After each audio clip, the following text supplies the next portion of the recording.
We want to sing happy birthday because we want to celebrate 100 years with him. We have a cake over there. Our volunteers are going to be bringing the cake to the table so you guys don't have to get up. But we're going to sing happy birthday, and I'm going to back away from the mic because I don't have a good voice. Happy birthday to you. Happy birthday to you. Happy birthday, dear Melvin. Happy birthday to you.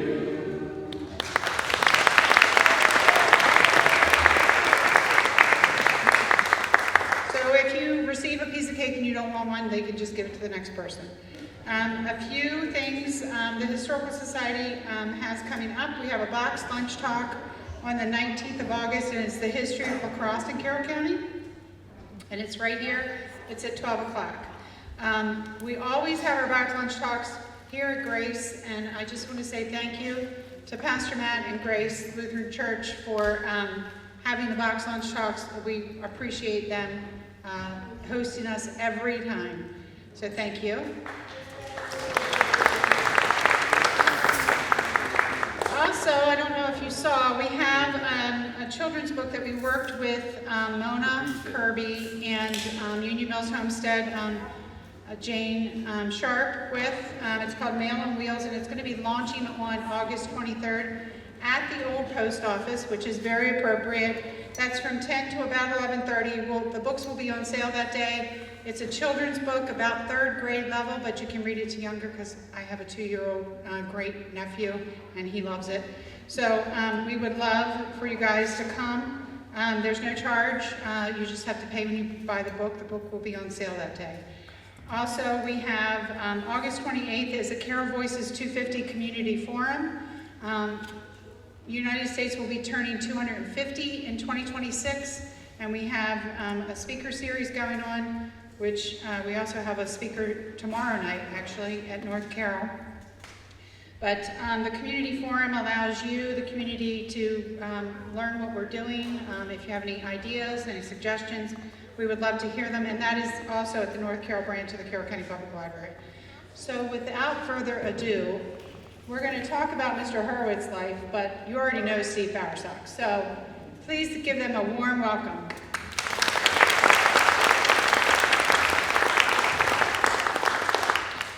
All right, thank you all for coming out, and thank you, Mr. Hurwitz, for coming down to see us. You've been a good friend of the society. Been down here a few times for some things. The reason I'm sitting up here is because 15 years ago or so, I started doing research on Westminster High School and veterans from World War II. And there's over 700 Westminster High School guys and women who were in the war. And we discovered Melvin was in the neighborhood, and it's always nice to talk to people in person. Right? So thank you again. So here's a little, before I get started. First thing. I want to do something that I wanted to do for 75 years. I want to do this for 75 years now. You can join in if you like, but if you don't care to, I understand. Cheer, cheer for Westminster High. You bring the whiskey, I'll bring the rye. Send somebody out for a gin. Don't let the sober person in. We never stagger, we never fall. We sober up on good alcohol. What's the rest about? That's all I remember. Thank you. Thank you for the great applause.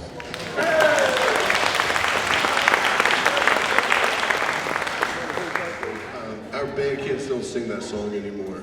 You know, it lasted for a long time, but it's gone now. It's not there anymore. But I'm glad you remember. I didn't know the band had it going that far back. You know, that's good. So I have a couple things up here that I discovered in the files at the Historical Society. And these are actually from Melvin's older brother, Albert. He was a sketch artist during the war, and these are some of the original sketches that he did. So I'm going to put them over on that table when we're done, if anybody wants to look at them, so that they'll be over there to check out. I also brought I don't know if you still have one. I brought a 1942 yearbook. I had an extra one at home, so if you want to take it home with you. Oh, you do now? All right, okay, very good. So, you went to Westminster High School. We'll get to some of that later. But then you went down to school in Nashville. You went to Peabody, is that correct? Now, did all of your brothers go to Peabody? Did your brothers go to Peabody? Okay. Because I think I remember a quote someplace. I can't remember where. It was from the dean or the president of the college, and he said, no matter what time of day it is, I can look out the window and see a Hurwitz skipping class. No, I just want to confirm that. Okay. So you enlisted when you were in Nashville, not from up here, right? Okay. Attended basic training in Greensboro, North Carolina, and then you went to the Army Air Corps training centers all around the country, and you ended up as a radio gunner on a B-17 Flying Fortress. Okay.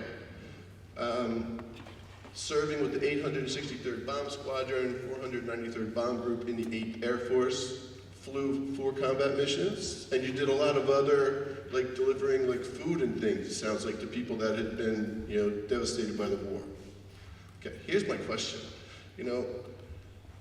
A lot of people name their planes, like the Enola Gay was named after the pilot's mom.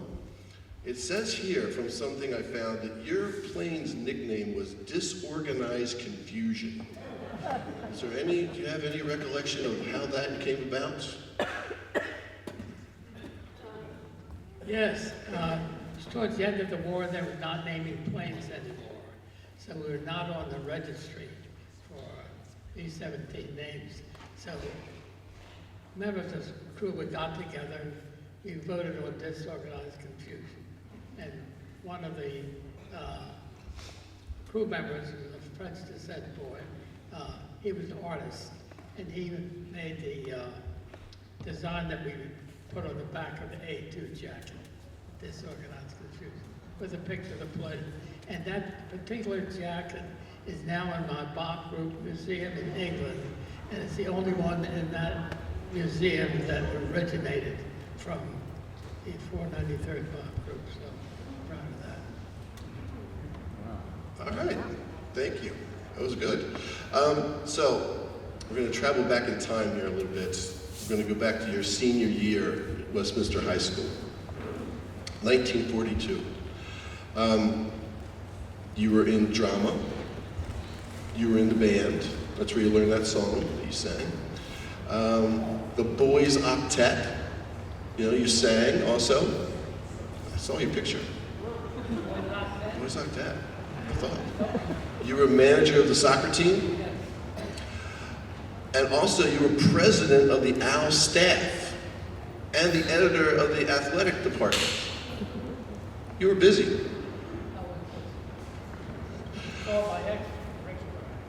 You did good. Can you guys hear him? Or can I hog in the microphone? Okay. We have to be better at passing this back and forth. Going back through some old Westminster High School magazines, I can find things like, you might not remember this. What did you the other two?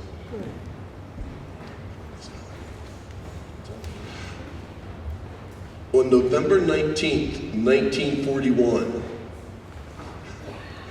you and a bunch of other people in the drama that were put in play went to Rainbow Roller Skating Rink and roller skated. I don't know if you remember that. What did we do? You were roller skating. Was roller skating a big thing back at the time? I don't remember that. Okay. I don't know if I actually expected you to. Well, here's something that everybody wants to know. So 2 days before your 17th birthday, it was March 10th, 1942, the gym over at the high school, which then became East Middle School, was finally completed, almost at the end of your senior year. And the senior class threw a dance, a hop, as they were called, right?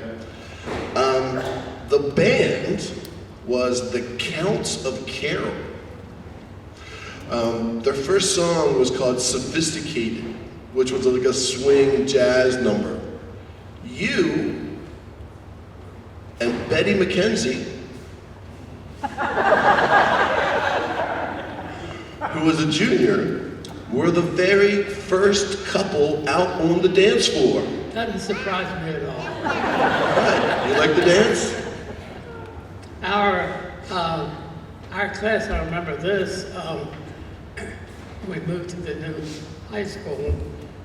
They finally completed the gymnasium, and our class, 42, was the first one to have the prom in that gymnasium. Okay. Very good. I remember the date. The date. What is the date? girl I took. Oh, the date. It's not the same girl? No. I Okay. took a girl named Christine Boyer.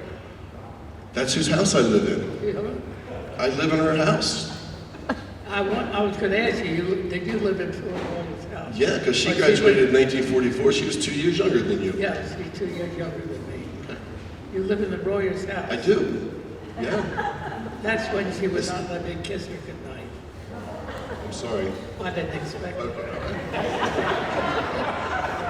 Also, so something else we have in common, we determined that we were talking one day and you sold my parents their wedding rings. Absolutely. His parents were the most beautiful couple I'd ever seen.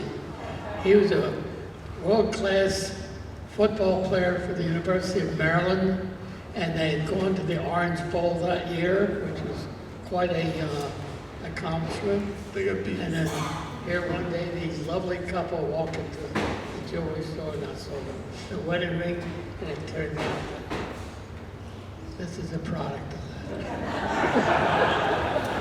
I was the last of 4, so I don't know.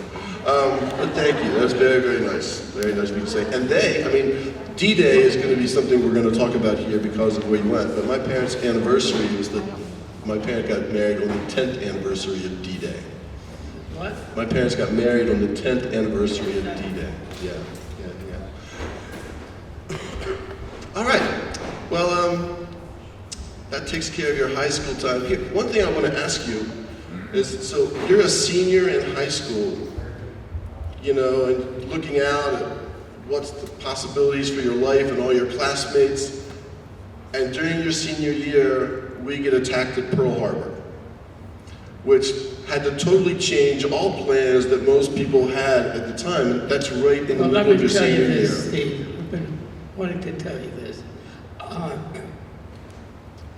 was in Mr. Eaton's homeroom. He was our English teacher, and it was 1941, and the Japanese had attacked Pearl Harbor. I didn't know what Pearl Harbor was or where it was. We didn't know. We were 16-year-old kids. We were having a good time, the big band era, dancing and partying and everything. And you heard about the war going on and overseas, but we didn't know anything. And all of a sudden, I walk into the classroom on December 8th, it was December 7th, and we had a microphone sound system going through all of the rooms in the high school. And everyone was very somber, and President Roosevelt got on there. And he talked about the day of infamy, and the United States had declared on the Empire of Japan. And that changed everything. No one was having a good time anymore. I personally was 17. I couldn't get anything. I had 2 older brothers. Older brother Al was a Marine. My next brother Will was in the Navy. I didn't know where I was going to go or what to do, and Jerry was too young. So I went down to college in Nashville, Tennessee, where my 2 brothers had gone. I was just killing time till I was 18. And sitting around talking in the dorm rooms, where to go, where to enlist. And one fellow said, well, why don't you join the Air Corps? It's You always have food.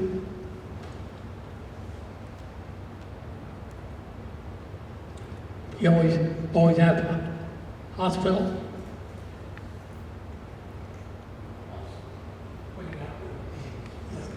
Can't hear you. No, we're good. It was me. I was trying to do something with a clicker. Oh, okay. You're fine.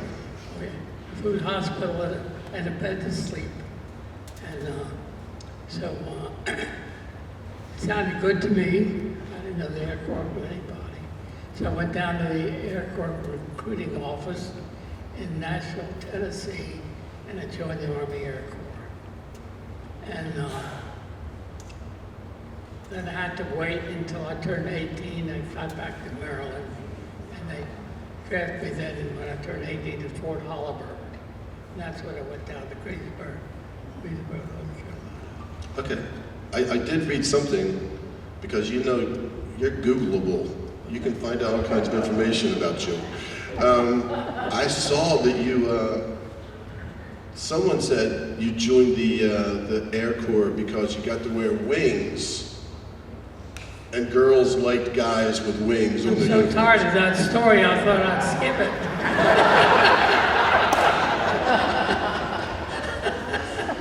That's true, though, that's true. But that's another story. But I'd like to talk for a few minutes about growing up in Westminster, That's why we're here. because that was really about the happiest time in my life. I was a young kid, not too serious, sort of happy-go-lucky, and everybody got along. The high school was wonderful. The teachers were wonderful. We had Mike Eaton and Lou Ross Hawkins and Mr. Dahlgren and Doc Earhart and a wonderful, wonderful staff.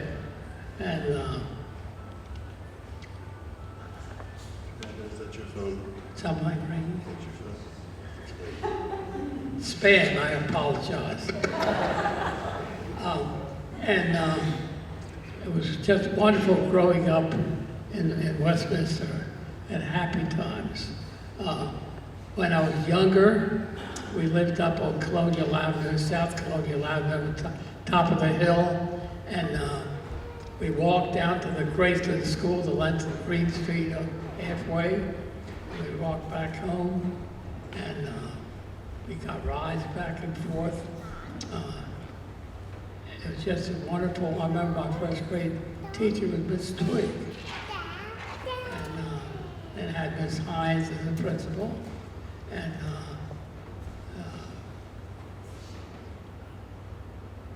Evans, Dr. Evans, I don't know. Evan Bowers, I think. Bowers?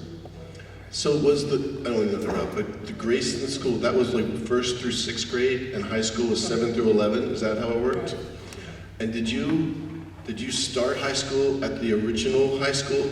Were you there for half a year maybe? I was in new high school for the freshman year. You were at the new school the Yeah. entire time? New to school. Okay. I remember carrying books over, back and forth from the elementary school. So is that true? That's a true story? That's how the Yeah, library got I moved? remember walking up Willis Street with the books and everything. Okay. See the big houses where the rich people lived, you know.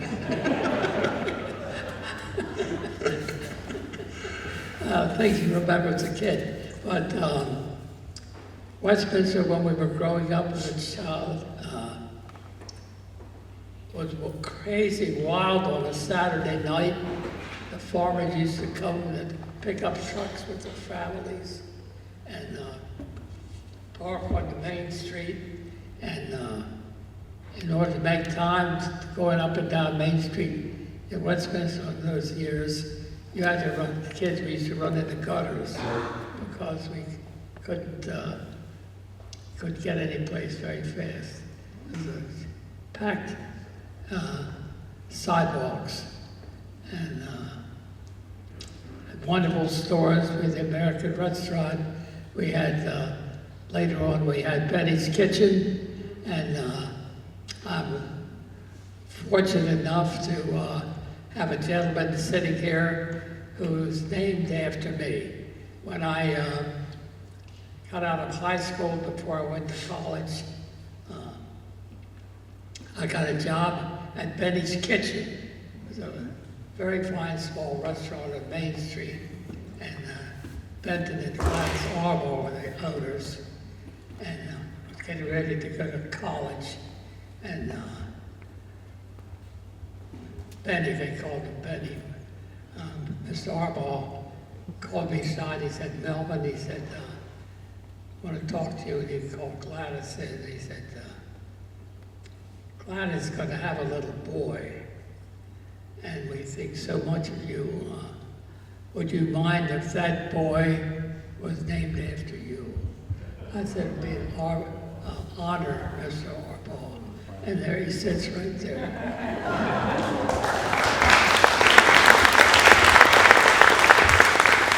He's the greatest guy, and smart, and giving, and caring, and I love him dearly, and we've been close friends for quite a few years. And he's little old Mel, and I'm old Mel. And, that's okay with me. Anything else you want to say? Well, I'm thinking people out there might have a lot of questions for you, Okay. if you're okay with like passing that out. So what, I'm gonna come around with the microphone. You get up here by yourself? You behave yourself up here by yourself? Yeah. Okay, all right. I want one story to tell now before, Okay. because I may forget. Aside from selling Steve's pairs of wedding bands, in 1942,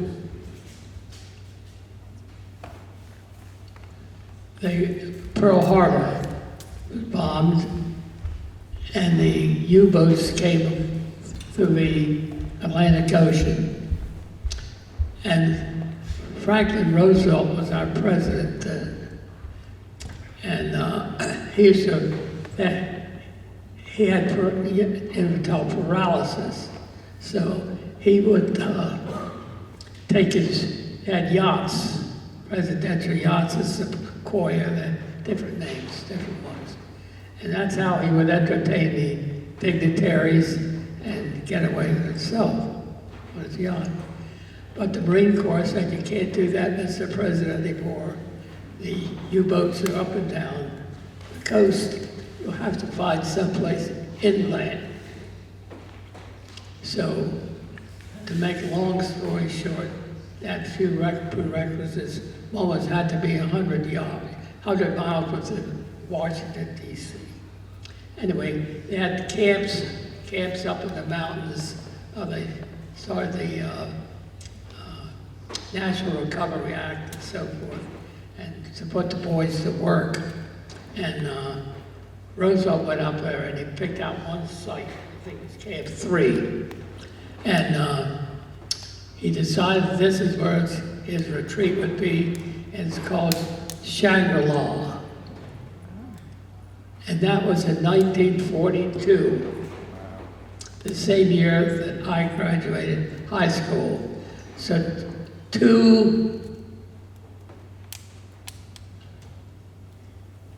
stand up. Sure. If I can.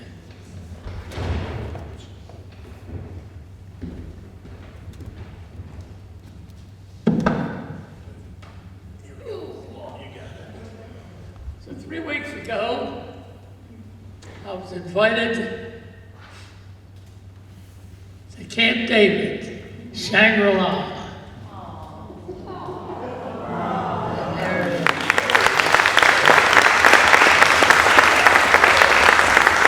Nobody's been to Shangri-La, I found out. Has anybody here been to Shangri-La? Yep. One person. Oh, right here. So that's what was formed. And then President Eisenhower came along and named it Camp David after his grandson. It's been Camp David ever since. But Camp David was one of the highlights of my life. It's another world within a world that you will never experience in your lifetime.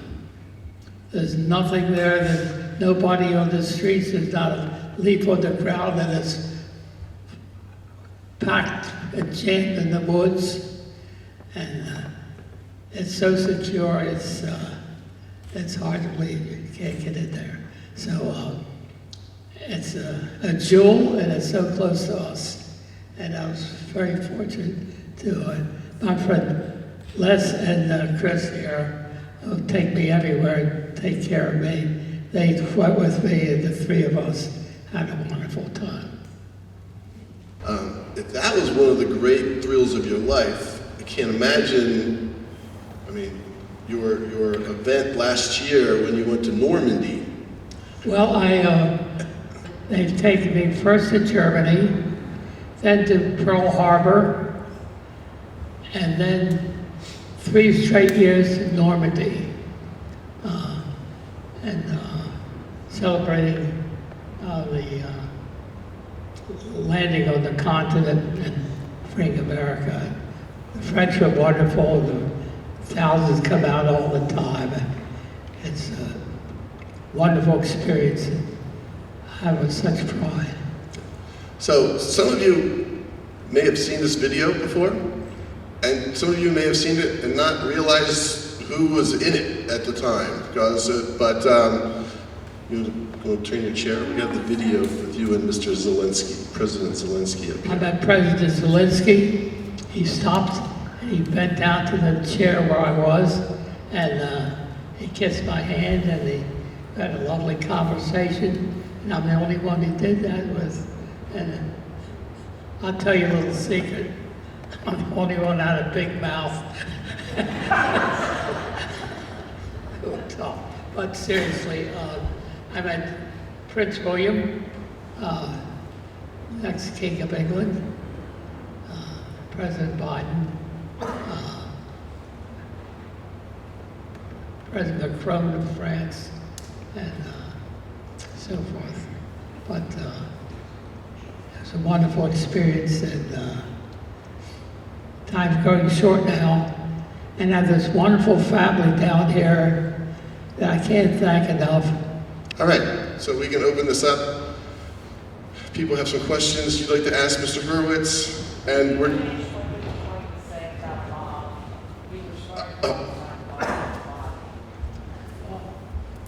Her mother was Susie Liney. She was the youngest of the girls, and she was closer to our age. She graduated my brother Will, who was older than me. And they were all so sweet and so good and so nice. And I remember going into the Liney house, and they had a player piano. I'd never seen a player piano before. And Mr. Liney had a box of, I think, White House cigars in the living room, in the nightstand there, and a beautiful big dining room table. A very sad story. When the war was over, I came home. I mean, it breaks me up thinking about it. When the war was over, I came home. The first thing I did is I went up to the Lineys, and I was happy and boisterous. And Mrs. Liney there, big gal, and I gave her a hug. I said, "How's Bobby?" And she said Bobby was killed. It was too much. We sat down at that dining room table and we cried together. It was such a shock. But one of the sad things that happens in the world, can't all be fun and games. I tell you, change the subject of that. Tell you what was fun in high school was the Gilbert and Sullivan operettas. Mike Eaton and Ross Hawkins, we did Pinafore and the Gondoliers and Pirates of Penzance. We did all those British comic light operas, and we had really great performances, and we took it seriously. And that was part of our high school upbringing. Mike Eaton was something special. He was a rigid teacher who did not play around, did not suffer fools gladly, but you taught English and drama for Mike. And he had a lot of friends after they graduated from high school that came to live on East Main Street near the Shelburne House.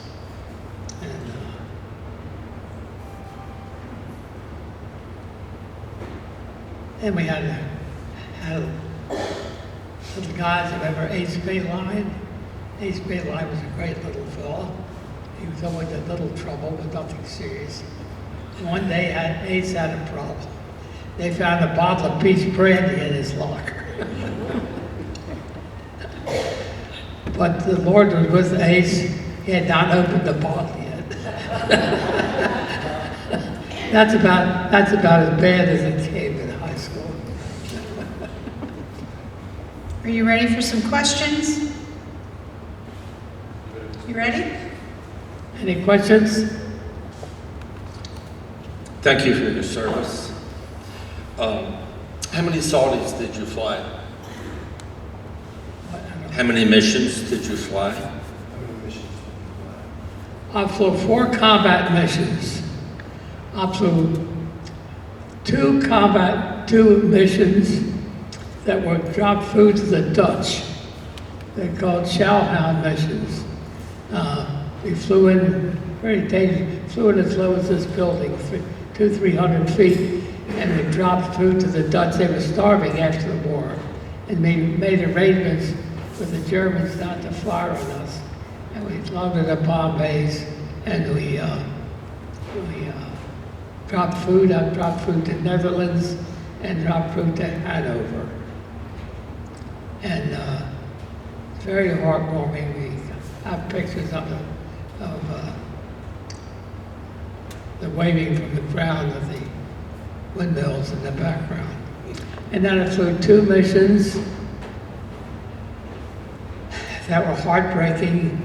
We recreated French prisoners of war from Linz, Austria. And these men have been kept,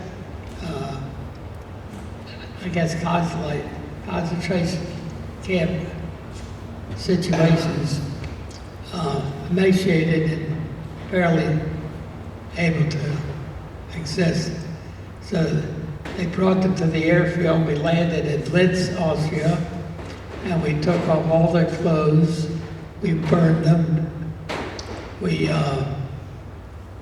deloused them with some sort of a powder, and we wrapped them each in a blanket, and we lined them up. We stripped the planes of everything because the war was over. We lined them up on either side of the fuselage and took them back to Chantilly, France. We did that twice. And there's heartwarming things that they're more exciting actually than the bombing, because when you're bombing, you're 30,000 feet up, you don't see anything. You know, you're over the target, bombs away, and go home. And you look at the clouds and don't speak. But these times you had contact with people all around. The Dutch had made a big field, maybe about 2 acres, out of flowers, because thank you, Yanks. with roses. And here you are, kid, 2,000 miles away from all this stuff, and we didn't have any contact with anybody. And you look down and you see, thank you, Yanks, people right below. You know, we're looking up you and thank you. So, there are lots of stories out there, lots of excitement, but a lot of heartbreak, a lot of luck, and I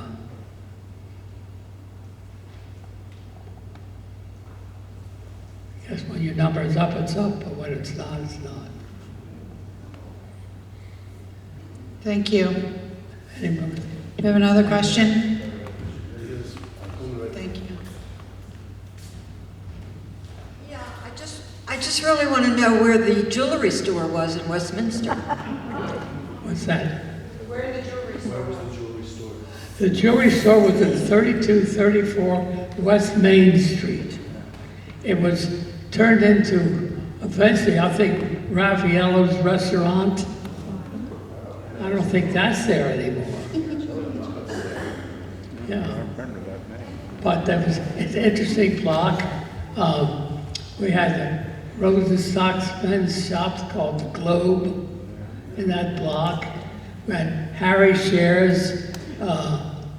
Harry Scher was a cigar smoking oddball who ran a whiskey store. He sold booze.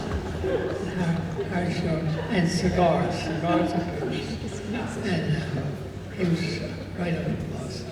And later on, it became Osinski's pharmacy. And Smith Ringshot Lumber Company was in there for a while. And down the road was Hagee's Barber Shop, I think. And Endicott Johnson Shoe Store. And you were right across the That road. was way back when. Can you hear me? And you were right across the street. Across the street was a W.H. W.H. Davis Buick agency. And you sold my father lots of diamonds for cars. What's that? I said, you sold my father lots of diamonds for cars. We swapped diamonds and cars at the Davis Buick. Hollinger. Ray Hollinger. Diamonds for cars. We swapped everything for everything. My daddy would go collect it, and he'd come back with a dozen eggs or a dressed chicken. You know, it was Depression days. Anything, you know, keep it was 4 kids to feed, and we did our best, but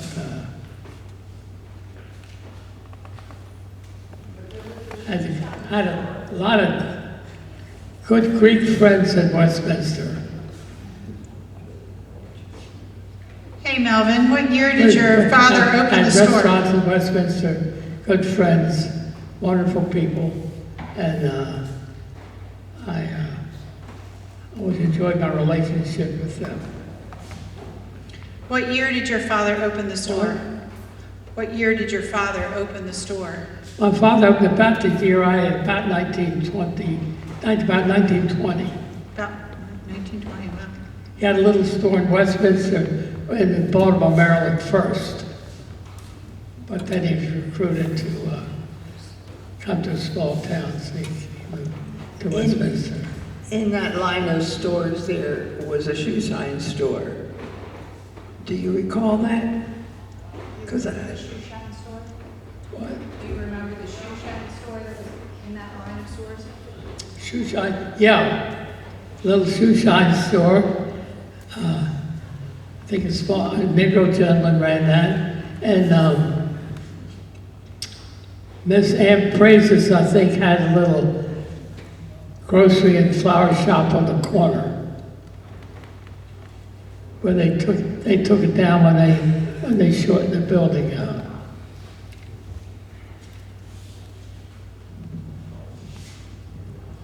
What was in what's now Genie Birds, the end of the remaining building there? What was that last unit? What was in where Jeannie Birds is now? Do you remember what shop was there? What, who? The very end of the block, the very end of the block, what was. No, I don't know what's in there now. It's now the end. It wasn't then. It was Heinz Bakery. Oh, that was long after me. That was long after him. I know. What was there then? Do you remember if there was a store there where Heinz Bakery was? Was there a store where Heinz Bakery was? Do you know? The store, the busy store right up from me was the Coney Island hot dog. Cool. They did a big business. Steve,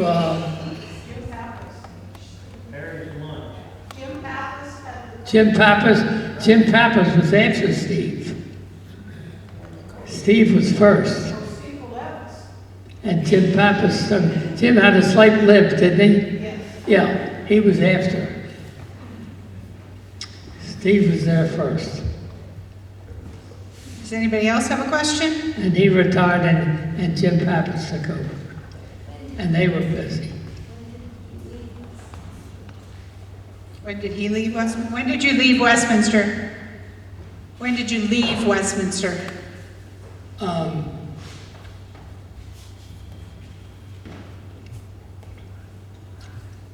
Well, when I came back, I was in and out. When I came back, my father opened up 2 jewelry stores, one in Frederick and one in Annapolis. It's right after the war, so I was put in Annapolis and my brother Will was put in Frederick. And so one time I had 3 stores. Then one day the lady comes in from Annapolis and says, I've lost my lease. I was there about 4 years. I lost my lease and I'm not ready to retire. And we had to find lines like Gorm and all the crystals, silver and everything. And would you sell it? So I said, I have to ask my father. So we talked it over. He said, well, you come back to Westminster, because I'm alone there, and we'll sell the store to them. And that's what happened. Now, an interesting addition to that story is, do you remember the picture of little John Kennedy saluting when his father died? The lady who bought my store in Annapolis, she was the mother of the man who shot that. Stern. Wow. Stern, and Stern Photography is still in Annapolis. Huh. So, but he was a young man when he shot that. Hang on one second. We have one more question. Hold on. I got a lot of stories, but I can't have time to tell you about the Mortimer Colts training at Western Maryland College. On the corner of John Street and Main Street. Do you remember what the name of the restaurant was on the corner before they curved John Street off to another section? Tennessee what? On the corner of John Street and Main Street, there was a restaurant right there on the corner. Do you remember the name of the restaurant? On Main Street, trying to remember where you were, where your store was. And John Street, you can't do it. It was crooked there for a while, and they fixed it. There was a restaurant there. It wasn't another name of the restaurant that was there. On Liberty Street? On John Street?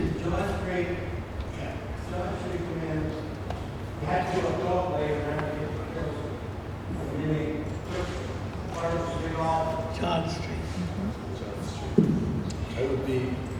It's across from where Carroll County Bank was. It's now City Hall. John Street used to come straight up there, and there was a restaurant on the corner there of John Street and Main Street. What they made? John Street and Main Street.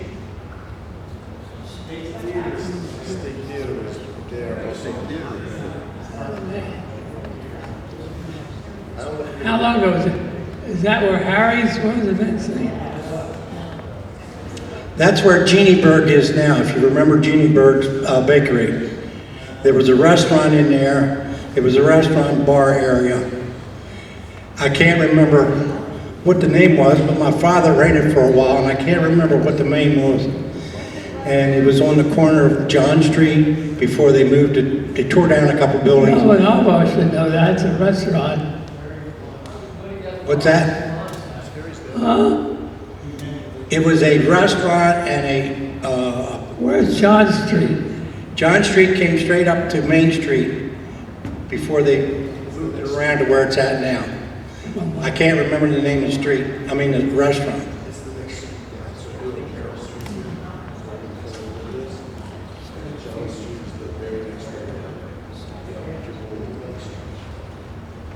Hey, Mr. Hurwitz, It's Bond Street. it is now. But he wants to know if it was the American restaurant. Yeah, John Street. I don't remember a restaurant there. I remember the American restaurant very well. Where was that? The American restaurant was on the end of my block, towards the time the G.C. Murphy Company on the corner.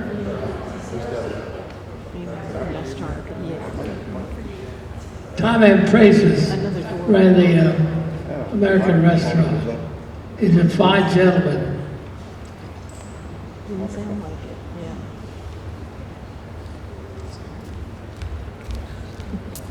You guys are getting my And steps Tula. in. Mr. Hurwitz, do you have a favorite memory or story from your life that you would like to share with us?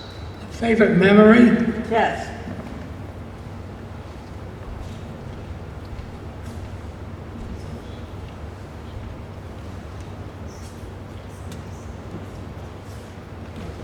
I say it in seriousness, but with tongue in cheek. When I married my second wife, she saved my life.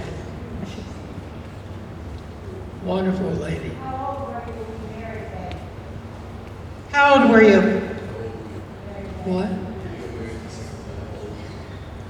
I was 55.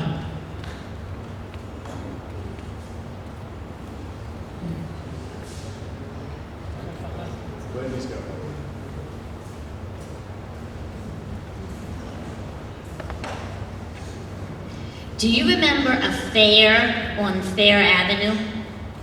When the fair, the 4-H fair, before it became 4-H, I guess, was there? Very much Fairground Hill, yeah. That's where I lived, at the Fairground Hill. Were there fairs up there at the time? What? Were there fairs, like a carnival or something? Did they take place up there? Yeah, not near me, I think it was on North Colonial Avenue. But I don't remember it then by area any carnivals. But they used to call a general area Fairground Hill. But I never knew what to find that area. In fact, when I was coming up South Colonial Avenue, was the main street. And there's hardly anything on North Colonial. Except one street that went north and south. What do you attribute your good memory to? My good memory? Yes. It ain't what I drink. No, but I don't know. It's holding on pretty good, I think. I was Yes, it frightened is. when I came here, but I couldn't remember Ace Balon's name, and then it came to me. And, certain things stay with you. And, I've got something, I can tell you a secret, but you can't tell anyone. Because it may not come to fruition. They call me to guest of honor or whatever. I don't know what. It'd be the opening day of the Washington Commanders football game. See, if I'm living and well, turn to the National Football League, you may spot me. But I don't know why. I really don't know why. Does anybody else have any questions?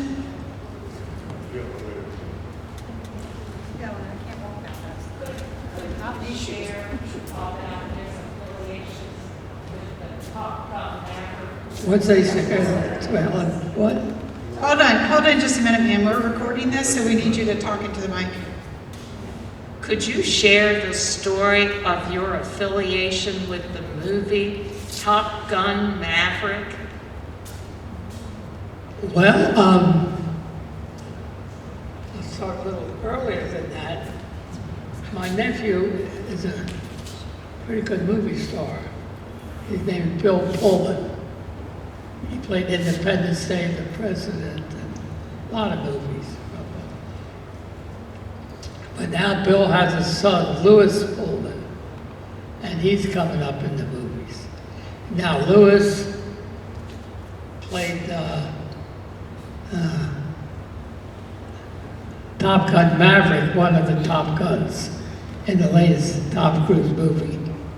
And I went to the premiere of it in San Diego, invited me. It was on the USS Midway, which is a museum now in the San Diego harbor. And that was exciting. Then we went down to the Paramount Theater for the movie itself. But Lewis has made a lot of stuff since then. Something on TV called Lessons in Chemistry, and a new Marvel movie. I forget the name of it. But, yeah, they're all coming up. And they introduced you as, I saw on a clip, the real Top Gun. I didn't see that. Nah. But it's been exciting to be back in Carroll County, and I always used to say, cornbread, corn-fed and cornbread, Carroll County. Well, let's give Mr. Hurwitz and Steve a big round of applause. Thank you, thank you. Thank you, everybody, and thank you, Mr. Hurwitz, for coming today. I appreciate you coming out, and I know I've had a wonderful time, and I'll sleep well tonight. Thank you all.